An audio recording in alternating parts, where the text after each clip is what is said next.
Story time Telugu. మన తెలుగు కథలు, కథల ప్రపంచం. ఇక్కడ మనం తెలుగు భాషలో అందమైన ఆసక్తికరమైన కథలు విందాం.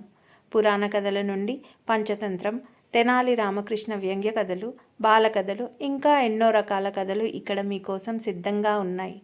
ప్రతి కథలో ఒక వినోదం, ఒక పాఠం ఉంటుంది. అది మీకు కొత్త ఆలోచనలను కలిగిస్తుంది. మరి మీకు ఇలాంటి కథలు వినాలంటే ప్లీజ్ సపోర్ట్ చేయండి, లైక్, షేర్ చేయండి, వెంటనే సబ్స్క్రైబ్ చేయండి. భూత బంగ్లా ఒక హారర్ కథ. పల్లెటూరి చివరన ఉన్న ఒక పాత శిథిలమైన బంగ్లాను భూత బంగ్లా అని పిలిచేవారు. అది ఎన్నో దశాబ్దాలుగా నిర్జీవంగా, బీభత్సంగా కనిపించేది. అక్కడ ఎవరైనా రాత్రివేళ వెళ్లిన వారెవ్వరూ తిరిగి రాలేదని గ్రామస్థులు చెప్పుకుంటూ ఉండేవారు. అనూష, ఒక పట్టణం నుండి వచ్చిన యవతి, తన తాతగారి ఊరికి వచ్చింది. ఆమెకు ఆ గ్రామంపై చాలా ప్రేమ. ఆ ఊరి పశ్చిమవైపు ఉన్న భూతబంగ్లా గురించి చాలా కథలు విన్నా, నిజంగా ఏం జరుగుతుందో తెలుసుకోవాలని అనిపించింది. ఆమె తాతగారు రామయ్య కూడా ఆ బంగ్లాకు దగ్గర్లోకి పోవద్దని ఆమెను హెచ్చరించారు. అక్కడ చెడు శక్తులు ఉన్నాయి, మా కాలంలోనే చాలా మంది మాయమయ్యారు అని చెబుతూ భయంతో చెప్పారు.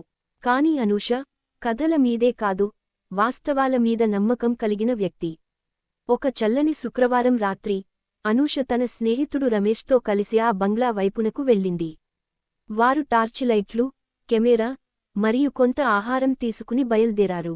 గ్రామం నుండి ఆ బంగ్లా దూరంగా ఉండేది.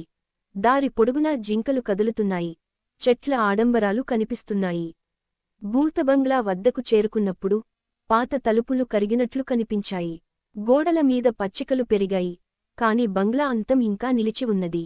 ఇది అసలు భయంకరంగా లేదు, రమేష్ నవ్వుతూ అన్నాడు. కాని అనూషకు ఆ వాతావరణంలో ఒక విచిత్రమైన గుబులు వేస్తోంది. అనూష ముందుకు సాగి తలుపు తెరిచింది.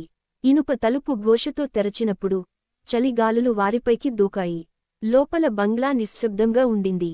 కాని కాసేపటి తర్వాత అడుగుల శబ్దాలు వినిపించాయి. ఇది మా అడుగులే, రమేష్ నచ్చజెప్పాడు. కాని శబ్దాలు వారు ఆగినా వినిపించడం ఆగలేదు. లోపల వెతికినప్పుడు ఒక పాత ఫోటో ఆల్బం కనిపించింది. ఆ ఆల్బంలోని ఫోటోలు పాతకాలపు గ్రామస్తులవి. కాని చివరి ఫోటోలో అనూష రూపం కనిపించడంతో ఆమె కంగారు పడింది. ఇది ఏంటి రమేష్?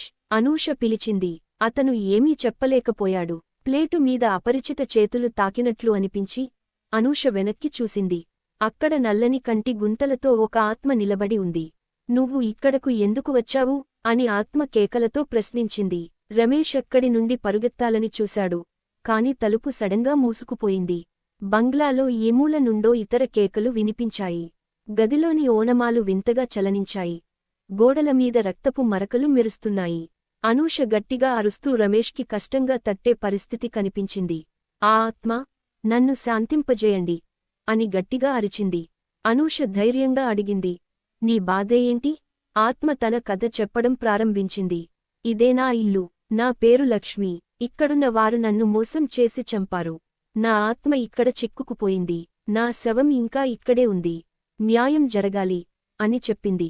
అనూష మరియు రమేష్ ఆ ఆత్మకు సహాయం చేస్తామని మాటిచ్చారు. వారు బంగ్లాలో తవ్వడం ప్రారంభించి పాత కట్టెల క్రింద లక్ష్మీ శవాన్ని కనుగొన్నారు. గ్రామంలో పూజారి సాయంతో ఆత్మకు శాంతి కలిగించే పూజలు చేయించారు. ఆత్మ ఒక్కసారి అనూషను ఆశీర్వదిస్తూ, నన్ను విముక్తి చేశారు, మీకు శుభం జరుగుతుంది అని చెప్పి మాయమైంది. ఆ తర్వాత భూతబంగ్లా చరిత్రలో తొలిసారి నిర్మలంగా కనిపించింది. అనూష, రమేష్ తమ ధైర్యం వల్ల ఆ గ్రామాన్ని చెడు శక్తి నుండి విముక్తం చేశారు. మన భయం మన నమ్మకంలోనే ఉంది అనేది అనూష చివరి మాట. భూతబంగ్లా. ఈ కథ మీకు నచ్చినట్లయితే తప్పకుండా నా ఛానల్ సబ్స్క్రైబ్ చేసుకోండి. Please like, share and subscribe.